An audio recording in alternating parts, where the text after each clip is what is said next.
Bonus episode. Oh boy, a free bonus episode must mean one thing. It's interview time. It's been a while, right? Good times. Yeah, it has been a little while. Yeah, and we're all one since was that Heather Dobson? Heather Dobson, I think, was the last one we did, and that was months ago. Memoirs of a Future Ghost. Yep. I'm sitting in my dining room right now looking up at my ceiling, and there is a giant spider crawling across my ceiling. I hope it falls in your mouth. Well, it's not over me, but what an odd thing to wish upon someone, Dave. Goddamn, pal. Yeah, so we have a pretty exciting and interview today, and a bonus show we're really stoked about. And this was kind of a three-man teamwork effort to get this thing going, wasn't it? Round of applause. Yeah. Round of applause for us. Dave, you found Mr. Thibodeau on social media. I reached out and sent him a message, and then Ian took it from there and set up a dynamite conversation with him. Yeah, and this one was I was super nervous going into it because of his story. You know, like he's a survivor, stuff like that. And right, and for people who don't know, we should probably set that up real quick first. David Thibodeau is a survivor of Waco. If you watch the Waco miniseries on Netflix, he was played by Rory Culkin, Macaulay Culkin's brother. So that's the guy that we are having, or Ian had the conversation with today. But go ahead, Ian, sorry. Poor Rory. I bet his bio like that always says Macaulay Culkin's brother. Yeah. Must be terrible. I didn't know that Macaulay Culkin had a brother, and as I was watching that show, I was like, man, this dude really, really looks like Macaulay Culkin. Like, that's weird. His last name's Culkin, too. What are the odds of that? What else is, Dave, do you know of anything else that Rory's in offhand or no? He was, he played Euronymous in the Mayhem movie. Oh, yeah, Okay. yeah. And I saw him in a play on Broadway a couple years ago. It was pretty good. Oh, that's right. You mentioned that. Yeah. Oh, no, that was Kieran. Never mind. Sorry, other Culkin. There's so many Culkin brothers. So many Culkin brothers out there. Lots of Culkins. Yeah. So anyway, we reached out to him we sent him a message, and he messaged us back with his email and said to get in touch with him. And then Ian, you kind of picked it up from there. Yeah, and I was really nervous to talk to him because he is a survivor. It's a really intense story that he lived all that craziness. And the night we were supposed to do the interview, he called me, and we talked for a while. And it really, it eased my nerves a lot from just kind of bullshitting with him. And then, we decided not to do the interview that night because he was having a tough day.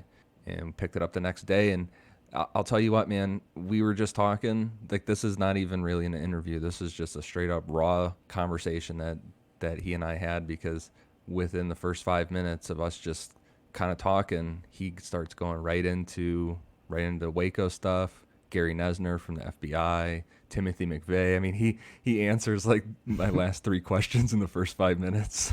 You're like, I don't know what else to ask you, pal.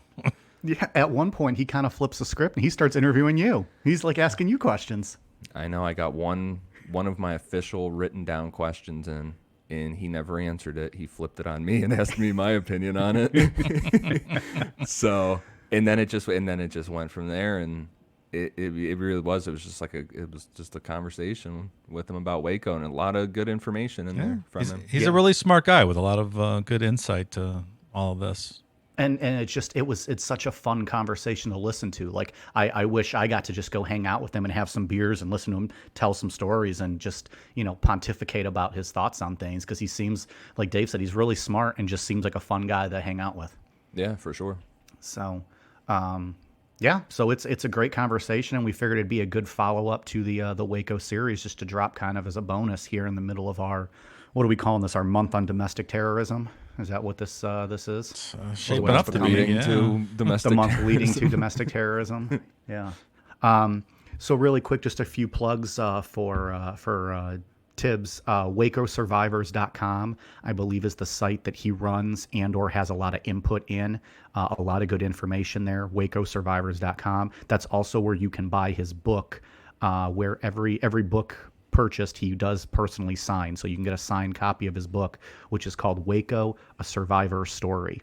And it was him and Gary Nestor's books. Gary Nestor is the FBI negotiator. It was Tibbs and Gary Nestor's books that inspired the Waco series. So That book is available, I believe, online, but if you want to get it anywhere online, but if you want to get it straight from him and have it signed, wacosurvivors.com. And again, the book is Waco, A Survivor's Story. So I think that about covers it. You guys got anything else you want to add before we jump into this conversation? Nope. No, I'd like to get beers with Tibbs one time. I think it'd be great. Yeah. Hey, as soon as we have a live show down in Texas, I think that should be our first guest if he's willing to do it. Absolutely. That'd be a great time and an informative show. So, all right. Well, here's an hour of Ian and Tibbs. Hope you guys enjoy, and we'll see you on Sunday. Cheers. What do you usually do on this podcast? What's your kind of thing you're usually telling people about? So usually when, like for our podcast, we usually do, I actually started this wanting to do aliens for the most part, and like cults and stuff and true crime, all that. It obviously interests me, but aliens are my big thing. And then as we started doing this and then started making money, we realized that people don't really want to hear about the aliens too much, and come like to get ads and downloads. People want to hear about more true crime stuff. So we kind of switched it to more true crime, things like that. And then for Patreon, then I get to do my aliens because we have more control over that. Yeah. See, Patreon, that's something I got to start looking into. I mean, like I told you, I think I'm doing a podcast, and it's just, it's even in starting, and I'm an older guy now, dude. So I try to, I think I told you the story. I got 2 mics, and one mic's working just fine. And I'm using GarageBand. I can't seem to get the other mic to work. So if I were to have an in-house interview, I literally couldn't do it. And it's weird because, I've been around mics and I've been around, music and setting up boards and stuff my whole life, being a drummer in bands. Right. So the fact that I can't seem to make this work is beyond frustrating for me.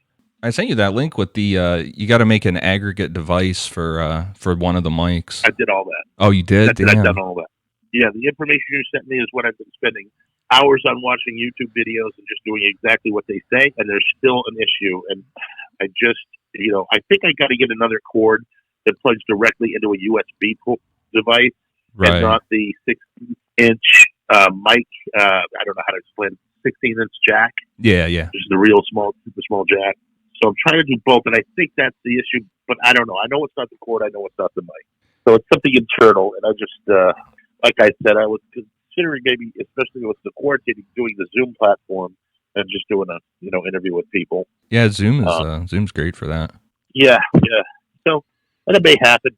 I'm talking with a buddy of mine. We're thinking about something that has to do, I'm really upset with the militarization of law enforcement. That's kind of becoming my focus. Every time someone sends me a video of a cop shooting a guy with his hands up, it just makes me crazy because these people can protect and serve. And I have a feeling that I'm going to have a shorter lifespan if I if I pursue this avenue. But I feel very passionate about it. It's what I feel passionate about. The fact that someone with a badge is coming to kill you and there's not a damn thing you can do about it. I just think it's ridiculous. It's un-American is what it is. Yeah. The fact, we're in the days with a good cop knocks on your door. They say those days are gone. Well, I don't see why it should be.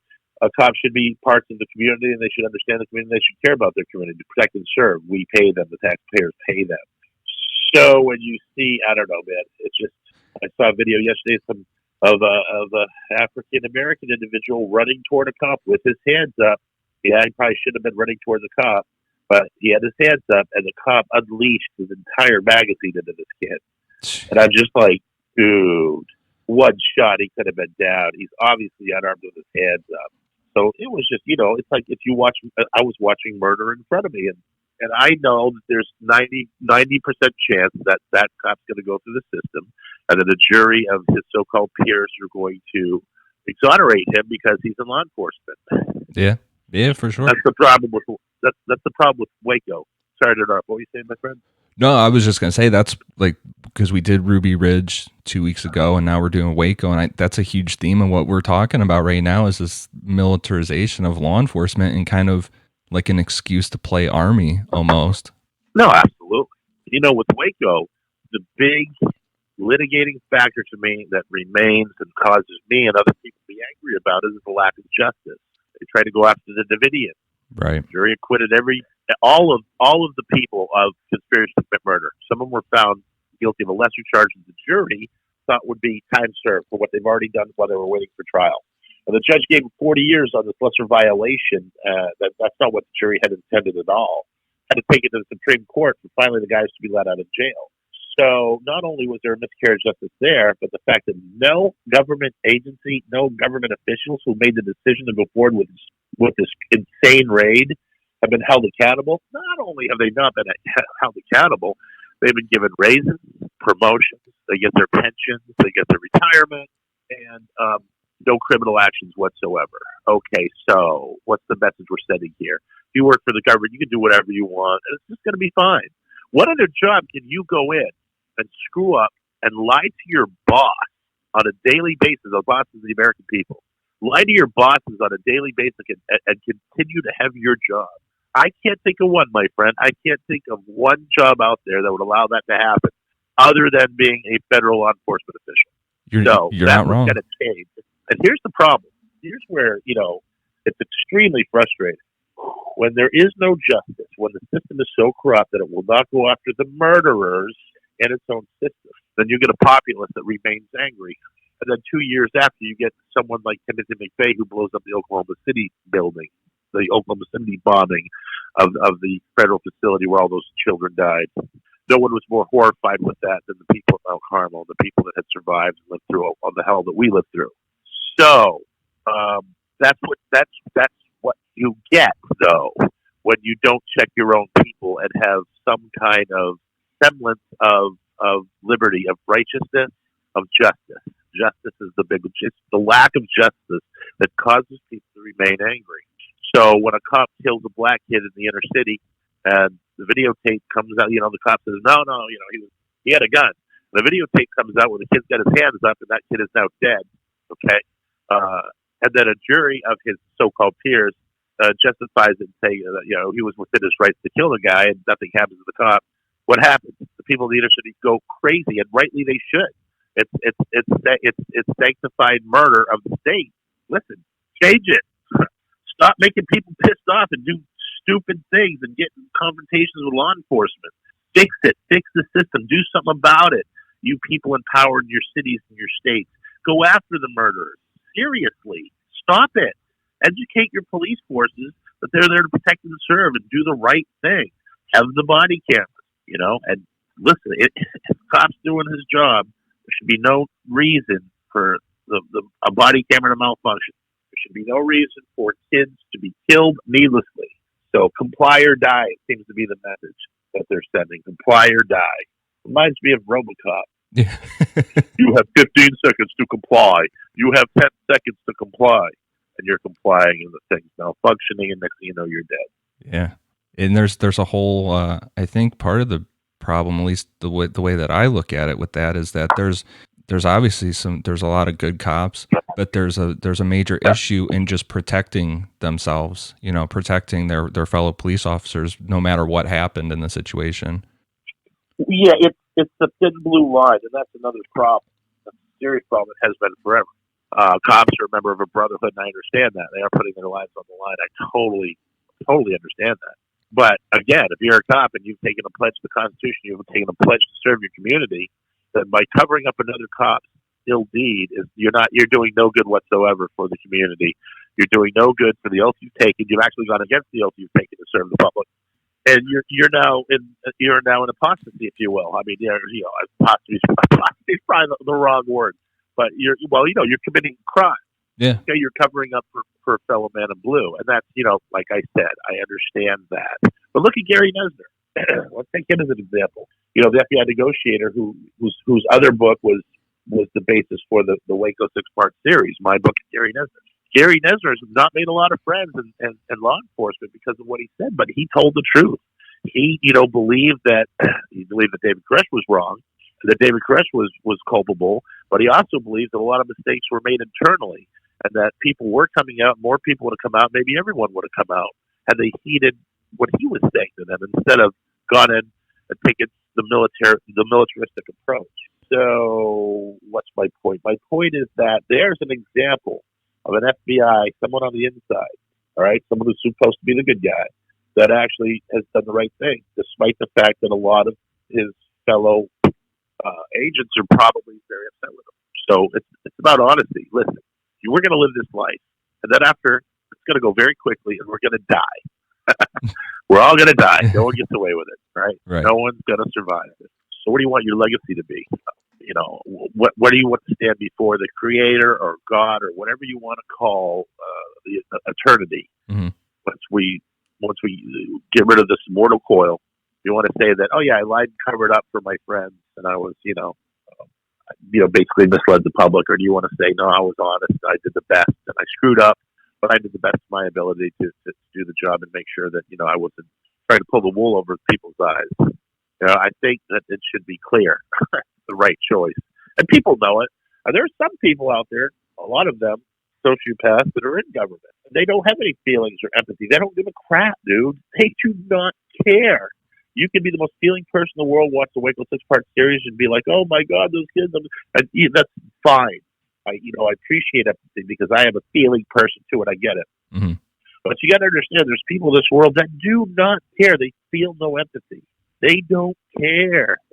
Those are the people that tend to go into, positions of power. There's a lot of them. There's more than you might think. And so, wow, let's think of a judge without empathy. Let's think of a cop that has firearms and is between the law and between you and his perception of the law without empathy. Oh my God, dude, that's horrendous. That's what's happening here. I look at a cop shooting a kid with his hands up, and I'm like, I get angry. I'm like, how can you even do it? And I have to stop and say, okay, human nature. There are people that do not care, and sometimes they have a badge and a gun. Now, listen, man, I'm not trying to come down on law enforcement. I know it sounds like it. I just want the system to do the right thing. I want people to do the right thing. That's it. If cops did the right thing, guess what? People would be angry. I think on your hand, it's a really unique situation because you were part of like the biggest, injustice involved in law enforcement in this country. I mean, at least one that is very popular in everybody's minds, and it was a huge tragedy. So I think it's it's very unique in your position. Yeah. During that, you hit on like 3 or 4 of my questions in that. I tend to do that when I get on a tangent. You just want to jump into my first question then, since we're going? Yeah, let's do it. This is a good start, don't you think? How did you end up meeting David Koresh, and what persuaded you to go to Mount Carmel? Because I know from reading your book, it's not exactly like how the Netflix series portrays. Okay, well, let me ask you, what do you mean by that? There was a monastic lifestyle, but there wasn't a community there, which was something that was very fascinating. So what's your perception from reading the book and then watching the series? I'm a little too close, so I'm more interested in how you view that. The series, for me personally, it left me feeling really upset and very personally very angry with the whole situation on how everything went down. Yeah. And then reading your book, it didn't make me any less angry or any less, question that final assault and what happened, but it changed the perspective to me because there was things in the show that happened to Roy Culkin, who played you, that didn't that in real life it happened to like multiple people or other people, things like that. So like reading your book, really, I actually think it's, in my opinion, I'm glad I watched the show first and then read your book after, because I had all the feelings that I had about the subject, and then reading your book kind of, opened it up to like, okay, so here's what happened and things like that. Oh, that's fascinating. No, I appreciate that insight very much. So, I guess, so what do you think the major difference was? I mean, I tried to figure out why there was such a difference. Well, I know why there was such a difference. It just seems like you were a little less angry reading the book.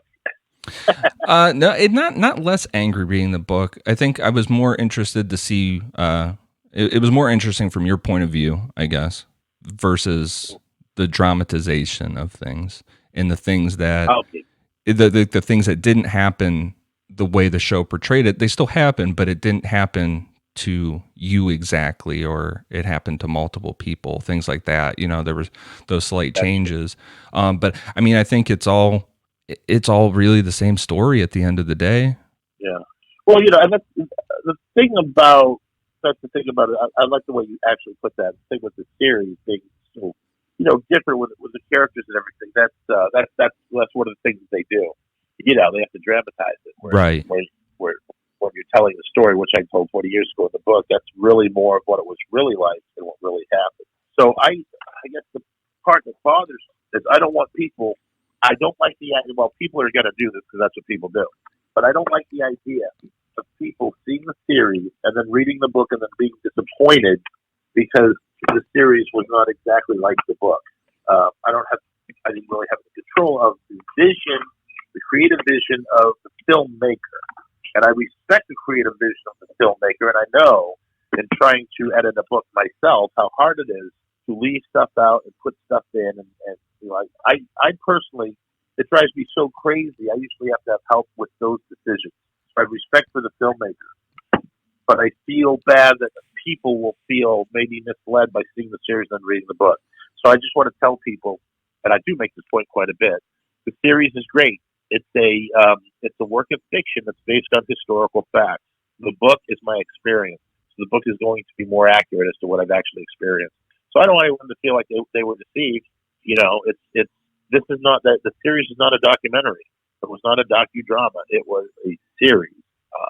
I want to do a docudrama, and I want it not a docudrama. Let me take that back. I want to do a proper docu-series where there's lots of time to answer all the questions and talk to people on both sides of the fence and, you know, really get to the bottom of some of the issues, like the who fired first issue. I mean, we can pretty much settle that. The ATF was just wrong.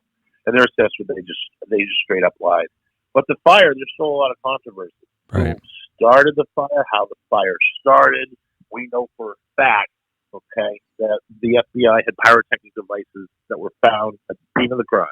6 different pyrotechnics that were mislabeled as silenced. So you can't get around that fact. You, FBI, through the media, said that there were no pyrotechnic devices used. The people inside started the fire because it was a mass suicide. We have infrared video that shows people being shot trying to escape. There are shooters next to the tank with fully automatic weapons shooting into the back of the building where there was a media blackout. You can't deny it. Well, the government can. They say it's sunlight reflection. But anyone that looks at that tape can tell that that's full auto, that is not sunlight reflection. There was some kind of gun battle going on behind Mount Carmel. We got 2 explosions in the gym area as the dog run of the gym. Very bright white lights that come up on the infrared. Okay, so these are facts. These are facts that nobody talks about. These are facts you'll never see NBC, ABC, or CBS even talk about. It's so radical that they just say it's conspiratorial. Oh, that's conspiratorial stuff. And by putting it in that one giant denominator, conspiratorial, they turn people off looking into it further. And the truth is, this evidence exists, period. End of story. Now, let me try to be somewhat balanced, which is not easy being a survivor. We got people like Graham Craddock, the guy from Australia, who said that he heard people on the other side of the building or whatnot say, pour some fuel, start a fire, but not inside, start it outside. So what does that mean? It was there, and my theory is that tanks were coming into the building. We know that. Did somebody on the other side of the building or someone without of my eyesight throw a Molotov cocktail in a tank to try to keep it back? I don't know. I didn't see that, okay? But that's what somebody has said. Nobody in the section of the building that I was in saw any of that. So, there's, what can I say, man? There's evidence on both sides of the equation. But I can't believe something I didn't see. When you tell me that people inside started the fire and it was mass suicide, I say, well, then how come I'm here? And how come there's 9 other people that survived that all came out of the side of the front of the building? How come there's autopsy reports that have people with gunshot wounds in the center of their head and the center of their chest? That's not suicide. That's more like a homicide. So when Bill Clinton waves his finger and gets up there and he says to the American public, if a bunch of religious fanatics want to kill themselves, what can the federal government do about it? And that's the final word on it. And after that, it was over. No one, I was from forever on. I was a cult member that was too afraid to kill myself. Okay, that's what people believed about, even though it was a mass homicide, not a mass suicide. So, that being said, where do you go from there, man? Where do you go from there? It's you just tell the story little by little, and you wait for it to become all this. There's no one more surprised at the attention than me, believe it or not. But there's unanswered questions. They need to be answered. We need to do it right and thorough, and we need to not be afraid to get those truths out there. I don't know if I work with a major company, are they going to want to not show the infrared video? Are they going to not want to do that because they're tied in with everyone's tied in with their government? So that's how the government wins. They put pressure on people. That's why you didn't hear from the ACLU, and you didn't hear from any of the, you didn't hear of any of the organizations that are there to help protect constitutional rights, because those very organizations that help protect constitutional rights are funded by government grants. Many of them get a lot of money from the government. And if you got a video that shows people on the government side shooting at innocent people trying to escape, well, then you get some problems, don't you? So who's going to want to deal with that? Not many.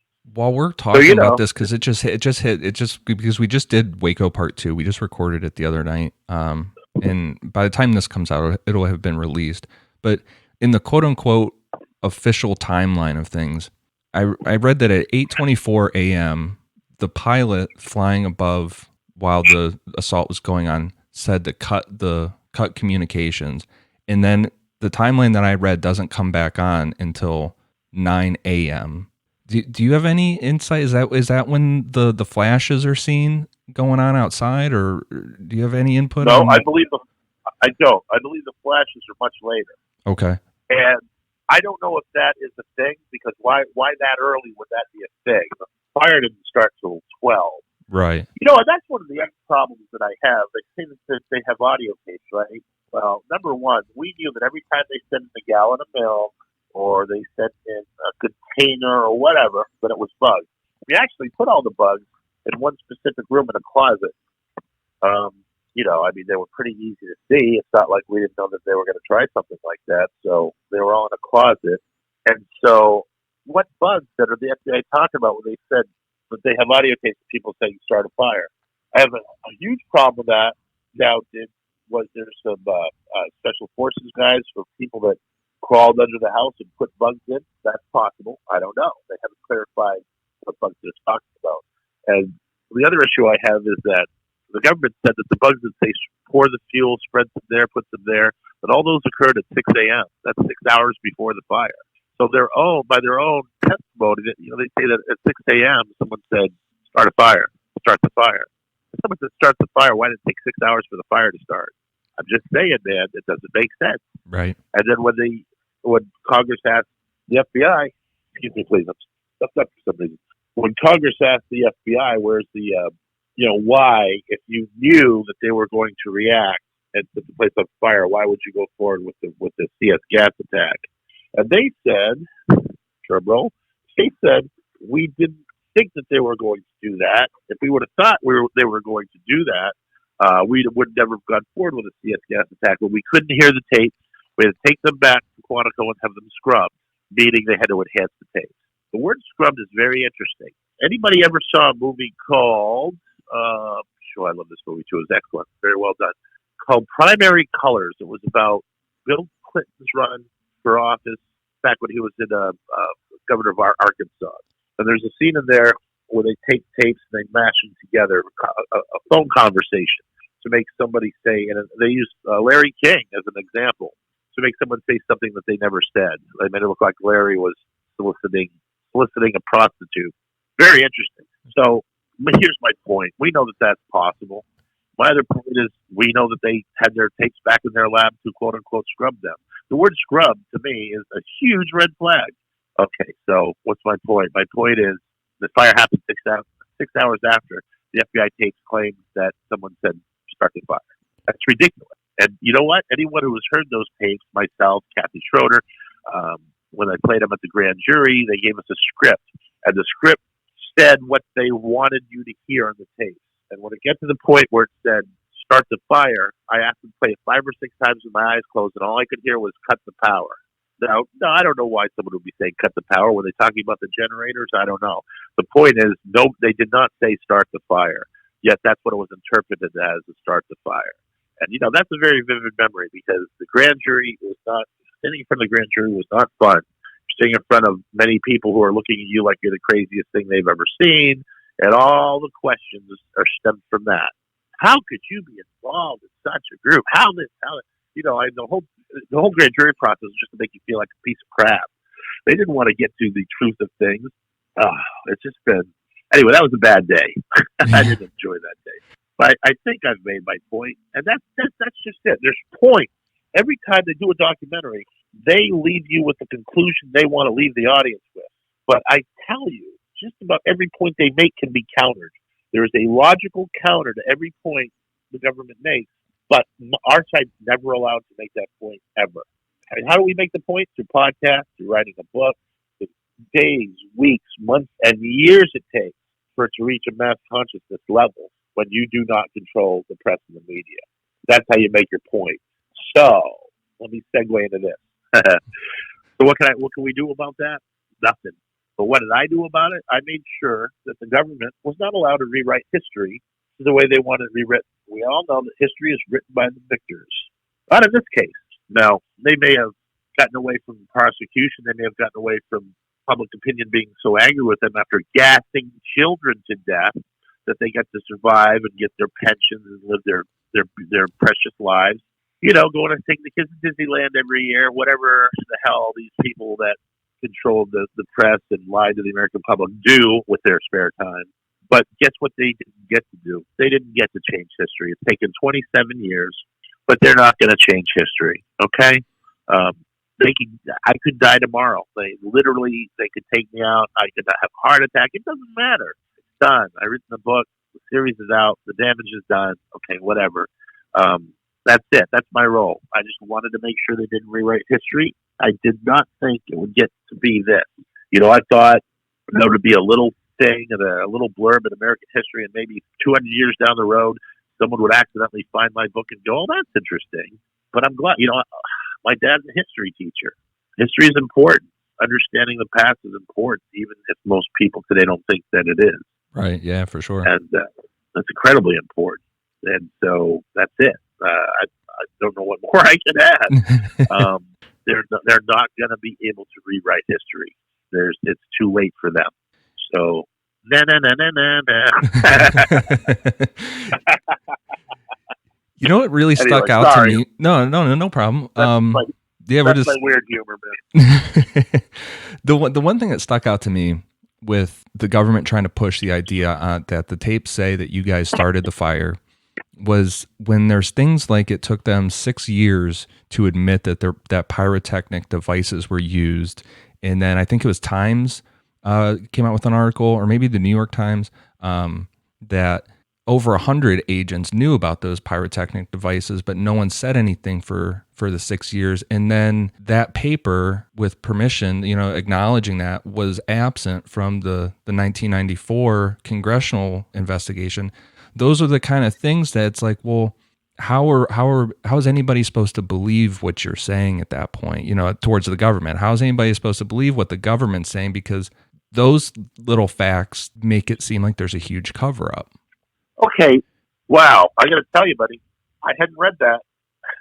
I hadn't read everything. I did not know that over 100 different agents knew of the pyrotechnic devices until you told me that just now. I think it was. That article? Yeah, you know what? I'll send you a link to that article. Yeah, for sure. Yeah, I'll get you a link to it. But that's what. Yeah, I think it was the New York Times reported it back in. I can't remember the year, but But yeah, for sure, I'll send you the link to it. But yeah, it was someone. It was a retired FBI agent said that he knew of over 100 people that knew about the pyrotechnic devices, but never spoke up until '99. Ooh, and that's what I'm talking about, folks. That's the kind of crap I'm talking about right there. It's unbelievable. Shame on them. Shame on them. Shame on them all. Seriously. Look, I know you want to protect your organization, but you got a lot of dead kids here. Dang. I got to tell you, man, that actually really pisses me off. And that's what I'm talking about. That's that fucking thin fucking blue line, dude, that gets people killed and destroys our Constitution and destroys our rights. I mean, right, how much of that is... This is the kind of shit, dude. This is the kind of shit I'm talking about. It just goes on and on. And I can't believe I've never read that article. Yeah, I'll send it over to you when we get off here. It's pretty eye-opening. It's crazy. I mean, did that have a lot to go into why you guys stayed in for the 51 days? Like how things were going? Because absolutely. I mean, that's a huge criticism. That's like a huge criticism that you hear when, like, if I go out, like somebody that hasn't read about your situation and stuff, a lot of people are like, well, this would have never happened if they would have just came out. Like, what do you say to people that have that mindset? Yeah, buddy, I don't know. Hold on. I'm sorry. I kind of do know. Everything they did was, it appeared to us that they wanted us to stay in the building, including when people would go out there with throw flashbang grenades at us. There's so point by point, there's so many points to show that they wanted people to stay in the building. Mooning us, giving us the finger, the helicopters buzzing the building, and even Gary Nesner said when he found out that two of the agents were bragging about, pilots were bragging about buzzing the building. He goes, "What do you mean you're buzzing the building?" Yeah, we're buzzing the building. Trying to amp up the pressure a bit. And he's like, "Don't do that. Why would you do that? We're trying to work with these people, get them to come out, and you're buzzing their building with helicopters. Don't do it." And that's it's things like that. More importantly, have you heard of Stuart Wright or read any of his works that he has done on the subject? No, I have not. Stuart Wright, and I will send you some links. Stuart Wright is a professor. He teaches in Beaumont, Texas, university level, and he did a exhaustive critical analysis of the government actions at Waco. And one of the things he found, he has several different articles and papers on it, many, amazing stuff. Everything right is just really incredible, including a synopsis of the trials and how injustice was thwarted, if you will, at the trials. But he did a paper on, it almost seemed like the FBI needed a rule book to deal with a crisis situation like this, what they call the hostage situation. Well, it's not a hostage situation. But when you're dealing with a crisis where people are involved and lives are at stake, there actually is a rule book the FBI developed, okay, of what you do if you want people to come out. They violated 12 of their own principles. So 12, and he goes through them principle by principle and shows you exactly how they violated them. So it seems like the FBI not only wanted people to stay in, but they wanted people to stay in so bad they read their own rule book and then threw it away and said, "We're going to do the opposite. This says it'll work. I don't believe it. Let's do the opposite." Do you think it was just the negotiator, like just this like complete rift between the negotiators and like the tactical guys? Yeah. I think the negotiators wanted to do their jobs, and the tactical guys wanted to do their jobs. They have helicopters, man. They got tanks. When's the last time an FBI guy gets to play with a tank? It's probably never. Right. It's not happened before. So, they're doing their jobs as if they've invaded another country. And if you're going to invade countries, that's what your military is supposed to do. We shouldn't be invading other countries. We're supposed to be an example to the world instead of being the bullies of the world. But that's neither here nor there. Let's say that we are speaking militaristically. Waco's the prime example of why you don't want your federal government, your federal law enforcement officials, or even your local enforcement officials to be militarized and to have a militarized kind of mindset, because people are going to get killed. That's the purpose of the military. That's not the purpose of law enforcement. The purpose of law enforcement is to protect and serve. It's to save lives. You got someone that's a little off his rocker and goes into a store with a gun, that you want your law enforcement person to be there to deal with the situation. Domestic abuse. If you got a law enforcement person that's smart and has studied some psychology, he can get into a domestic dispute and he can de-escalate the situation, as opposed to getting some guy who barely graduated high school with no further education and giving him a gun and giving him a job as a cop and say, "Okay, now go deal with this." So where's the proper training? How come I think every cop should have psychology classes? You should be able to go in and serve your community and de-escalate situations instead of ramping them up and making them deadly. Yeah, Waco's a prime example of that. When I read Stuart Wright's writings and I find that they violated 11 or 12 of their own principles of what you do, that's insane. That's either the word I'm looking for. It's either incredibly naive or it's incredibly devious, or maybe it's a little of both. Yeah, that's an interesting take on that. I wonder how much of that went each way with some of those guys. Well, yeah, let's face it, David wasn't easy to deal with on some occasions. But David got increasingly upset and increasingly paranoid because of the actions of the tactical commanders. I mean, when a negotiator promises you something and then they do the exact opposite, they meaning the tactical commanders, It's that you blame the person that you're talking to. You blame the person that has promised it to you. So that's got to be very frustrating for the negotiators. Yeah, exactly. Because they're being undermined at every point. And what's happening on the inside is the people that are watching this happen are becoming more and more convinced that we're on the right path, that these people are liars, that these people are the goats. If you want to look at it from a scriptural point of view, the people that fight against the people of God are very proud and arrogant, and they are there to destroy the word of God. They are there to destroy the messenger and the followers of the message. The message. That's what they're there for. That's scriptural. I mean, that's for thousands of years that's been going on. The Jews that held up at Masada in 70 AD, they believed God was on their side. The Romans were going to be defeated. God was going to come down and save them. God didn't. The Romans got in. The Jews ended up taking their own lives rather than give the victory to the Romans. So that's after 3 years of being holed up in a mountain palace. Herod's mountain palace. It's an amazing story, Masada, but the point is the same. The people on the inside that are being victimized feel like they are the people of God, like they're the humble and contrite spirits. And that the individuals outside are ultimately pride and arrogant. They are the spirit of the world. They are the spirit that will just try to destroy the spirit of good, the spirit of God. And that's what the FBI agents manifested daily, ultimate pride and arrogancy. They did not come off like they were good guys. They came off like they were arrogant pricks there to do a job and to kill us. So they wonder why people didn't come out. Nobody is going to want to come out to an oppressive force like that who is fulfilling your worldview for you. That's it. They fulfilled the worldview of the people at Mount Carmel that believed in the scripture. They made it come to pass now. It's like they read David's message and said, "Oh, let's make this come to pass for this guy." Yeah, I was listening to a couple other interviews you did with other people actually to prepare to talk to you, and there was something interesting you said that you in one of them you recalled sitting on the roof with David talking about tanks coming, and you said something along the lines of like, "No way that's ever going to happen," and then it kind of came true with how this went down. I mean, how that had to be a powerful feeling for everybody inside there when that's all coming true, right? Oh, absolutely. David said, "What are you going to do, Tim, when there's tanks running up and down the Double E Ranch Road?" Yeah, I looked at it and said, "David, there's no way they're going to bring tanks onto this property. That's just never happened. That's not what America does." Boy, was I wrong. 3 months later, or I can't remember, it was 3 or 6 months or somewhere in there. Next thing I know, I'm watching tanks run up and down the Double E Ranch Road, and I'm like, what in the heck is going on there? I couldn't believe it. It was stunning. So, these are all factors for sure. Yeah, it's just, David said it, and it came to pass.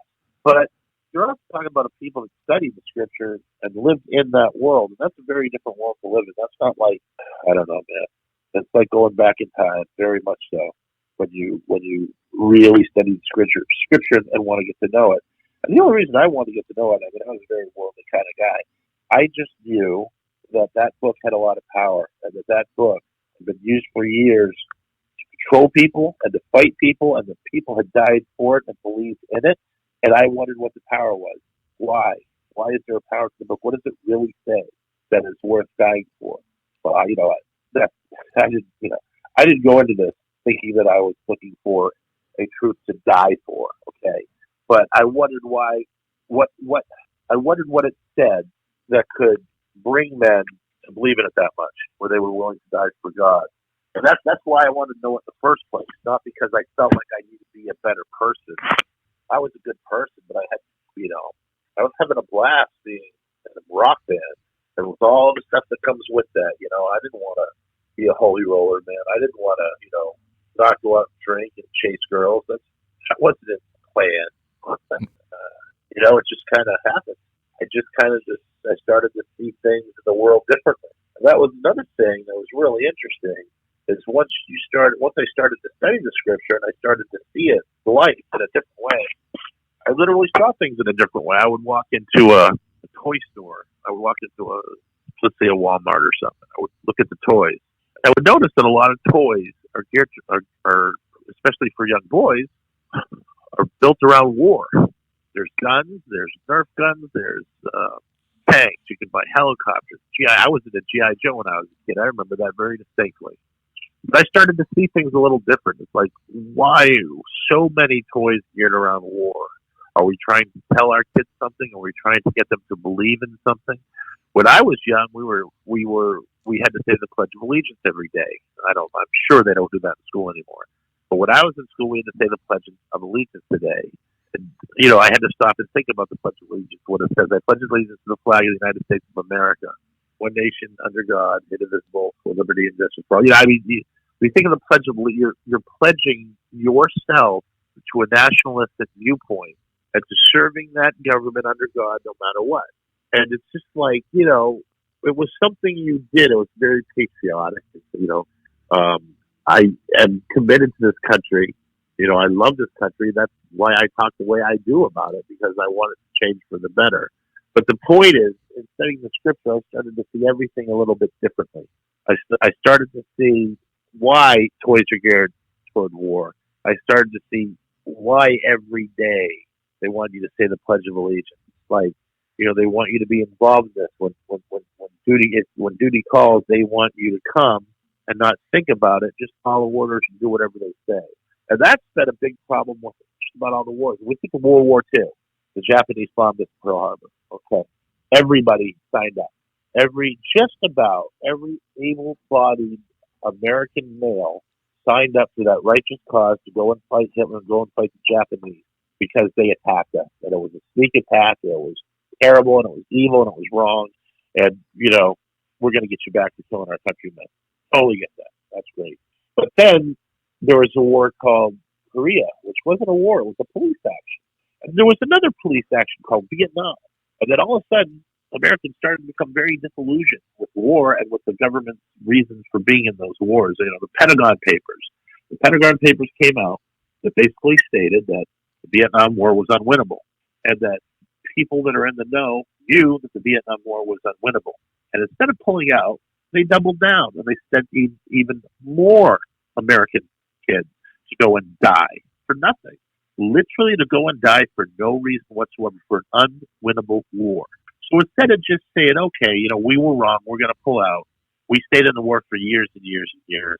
That's the kind of arrogance I'm talking about, dude. That's the kind of arrogance that the scripture shines the light on. That kind of arrogance where you will send thousands of kids to their deaths knowing there's no way they can win. Excuse me, but screw you. And I hope there's a very, very, very hot area in hell for individuals that make those decisions to send those kids to their graves. Because that is not what America is supposed to be about. It's absolutely disgusting. And it's why when you talk to a lot of servicemen that have been in war, they're very disillusioned with their country because their country has lied to them. They're there for the wrong reasons. They don't figure it out till they're there. And it's just heartbreaking. And it's heartbreaking when we get servicemen that come back, and they come back from having a purpose, which is to save their fellow Americans, to save their team members. And they come back here after doing their duty and doing their job, and they can't handle it. They either go back, or a lot of them choose suicide because they went from having an incredible purpose. And it's not even the purpose of America at that point. It's the purpose of that guy that's next to you in the foxhole. Your buddy that puts his life on the line for you, so you put your life on the line for them. They come back, and it's the disillusionment. You can't handle it. I think about those people all the time. I spend a lot of time thinking about people like that. And it's just like, I just wish they could get through it and just enjoy what they've earned, enjoy the good aspects of America. But once that veil is released from your eyes and you see things differently, it's really hard to go back. It's sometimes it's so overwhelming. It's hard to find the joy in life because you've seen so many horrible and horrendous things. So there's really all I can do is continue to expand on the point. I think the point's been made. Right. So you would say that your time with the Branch Davidians and stuff, that it was a good experience then? Like you learned things that helped you out in life, it sounds like. Oh yeah, I wouldn't say it was a good experience. Here's how I say it. Okay. And this is it. This is my experience in a nutshell is David Thibodeau would not wish my experience on my worst enemy. The person that I dislike the most in this world, I try not to hate anyone. But the person that I dislike the most in this world, I would not want them to go through what I went through. But at the same time, because I've gone through what I've gone through, I wouldn't trade my experience for all the money that you could give me. I wouldn't give it up for anything. That experience was meant for me. It's my purpose. It's not the purpose I thought that I had when I first started out with life, but it certainly has become a purpose. And if it can help, even just one person that maybe doesn't feel that they're worthy or doesn't feel that they can go on because they were abused or molested or they have a parent die from cancer and they feel hopeless, maybe they can look at my story and say, wow, okay, I can do it. That's great. One person, it's all been worth it. That's how I feel about it. That's an awesome outlook on everything after your story. Well, it's taken years. Yeah. It's taken a lot of angry conversations with God, a lot of tears, a lot of despondency, a lot of alcohol to get to certain spaces where I was able and willing to accept certain things. So it's not been an easy road, but it's been a necessary one. Right.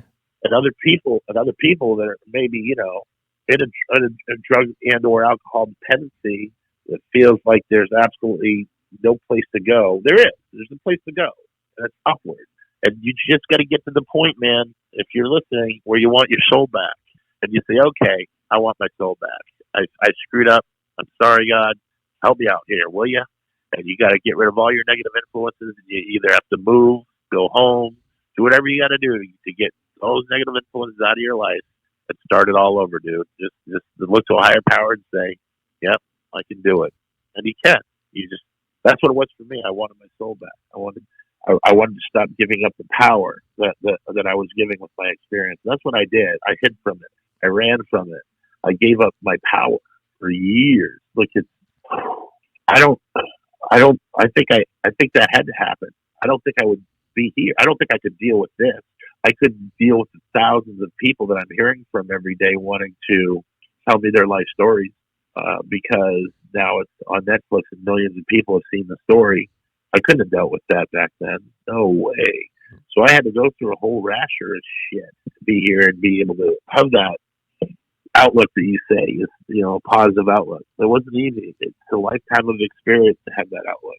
But it's the truth. We are all of the same species. Doesn't matter what color you are, we are the same species. If you marry outside of your race, guess what? You're not marrying a fish. You're marrying a person. It doesn't matter. Race doesn't matter. It just doesn't matter. And look at all the tribal bullshit that we live. Look at the Jews and the Palestinians. Can't work it out. It's like nobody's got an answer to that information to that problem because it's so tribal. That stems back so many thousands of years. It's you killed my cousin, so I'm going to kill you, and then the circle goes on and on and on and on and on and on. And that's what I see in law enforcement. I don't want that circle to go on. We're supposed to love your friggin' neighbor, man, not shoot him. So that's how's that? Yeah, it's super powerful stuff. I think I get lucky once in a while, buddy. I could have done this last night. We talked last night. We were going to do this interview last night. I'm like, dude, I've had a crazy day. We got to do it. We got to do this interview tomorrow. It won't be any good. I was right. It was a good call. Thanks for working with me on that. I appreciate it. Yeah, no problem, man. I think that takes. I don't have any other questions on my list. That knocked them all out. Good. So I can go have more coffee now. Oh man, I appreciate you doing this with me, man. This was I actually like this way better because this wasn't even an interview. This was like a conversation. This was really cool. Yeah, it was nice. I enjoyed it. Hey, can we talk about real briefly before we go about some of the things that are going on in Mount Carmel on my website? Yeah, for sure. Sure. Well, I'm in Waco. I'm from Maine. I sold my drum set in Maine. I got an apartment in Maine. I've been here for almost a year in Waco. And I came down to start giving talks to some of the people that are going out to Mount Carmel because of the series. They wanted to talk to, a survivor. Heather Jones, one of the 9-year-olds that came out during the siege, she was living on the property for a while. Well, there's a guy that's running the property, and he's an older guy. He's in a wheelchair. He's claiming that he's the preacher out there, that he's the next inspired one. The problem is nobody, he doesn't have a following because nobody believes the scripture. Now, this guy used to study under Lois Roden, and he followed George Roden, Lois Roden's son. I'm not going to get into that history because that's just crazy. You guys look that up. Really weird stuff. But to make a long story short, when David Chris took over the group, This guy Charlie stayed with George. George kicked him out, and he had to leave the property. So after all of this happened, Charlie came back onto the property, and Clive, who was one of the survivors, agreed to let Charlie stay on the property. It was actually Maribel Jones. So Charlie's been living out on the property for over 20 years or so now. Basically, just living out there. We had let him. And by being a very hard person to get along with, he is. Most people can't deal with him, and they end up leaving. We got to the point where he asked me to leave when I was out there talking to people. A lot of people were coming out there to speak to me, and I don't think he liked that he didn't have the attention. So he asked me to leave from the place that I was living in, which was a house that was on the property. And he said I didn't have to leave. He didn't technically kick me off the land, but he said that he needed the space there for a Holy Spirit structure, which is ridiculous because it's not a Holy Spirit structure. He does nothing with it. The point is, he wanted me to live in a tent or something in the 100-degree weather. I'm a pretty big guy. I don't think I would have lasted more than 2 weeks. So I was forced to leave the property. And then basically Heather Jones, who was 9 when all this happened, lost her father, David Jones. Her grandfather, Perry Jones, lost. David Koresh was her uncle. So David Koresh's kids were her cousins. She lost over 13 family members. And she couldn't deal with the pressure Charlie was putting on her, so she and her family left. So this guy is now out there. People are coming from all over the country to see the property, to see where everything happened. And the only person they have to hear from is this guy Charlie, who was claiming he is a survivor. He is not a survivor. He was not there. He did not go through any of this. He's just basically been living on the land. And not only is he claiming he's a survivor, here's the worst part. He's taking money. He's asking for donations on behalf of the survivors. And so what I tell people is I say, please respect the property and don't cause any violence or bodily harm to Charlie. Go out there, enjoy the property, get the feel of, a place where so many people lost their lives. But if you donate to Charlie Case, who's living on the property, just know that none of the survivors actually get a cent from it. It all goes to Charlie and his family. Give a cent to any of the survivors. So that's what is, So here's my long story short, which I just made it a very long story. Sorry about that, guys. But the bottom line is I have started the Mount Carmel Historical and Preservation Fund. And at this point, I need to hire a real estate attorney to see who actually owns the property. It's supposed to be owned by the church, not by one individual. I need to be able to fight him on this. And then I need to be able to see if I can get some kind of cease and desist on calling himself a survivor and accepting donations on behalf of survivors. So there's a lot of work that needs to be done. I want the land to be a historical site. I want it to be protected, and I want it to become a museum where people can get righteous information and not information from a person that I think is a bit out of touch with reality. And these are all things that I would say to Charlie's face. So, that being said, my website, I started the website, wacosurvivors.com, www.wacosurvivors.com. And at that site, we had a lot of rare photos up. We have interviews with survivors. There's we're going to have some documentations. It's growing every day, this website. But there's a place where you can order a book directly from me. I signed every copy that is bought off the website. But more importantly than buying anything from me or having a signed copy of my book is the Mount Carmel Historical Center. The fund. The fund is going toward fighting this very real fight to make it a historical place and not in the hands of one person. So we need a lot of help with that. So anyone, if you can give $5, if everyone gave $5, I'd be able to fight this thing. If you don't have a lot, or I don't have anything, I know a lot of people lost their job. I absolutely understand that. Your good wishes are enough. But if you're in a position where you can help a little, we greatly appreciate the help. Yeah, and I'll put a link to the website in the show description when I post this, so then everybody can head over there and just get it right from the description. Great, thanks a lot. It's really a big help. I might have to hit up one of those signed books too on the store. Sure. Yeah, I have some of the documentaries too. The Rules of Engagement. There's several really, really good documentaries on the subject.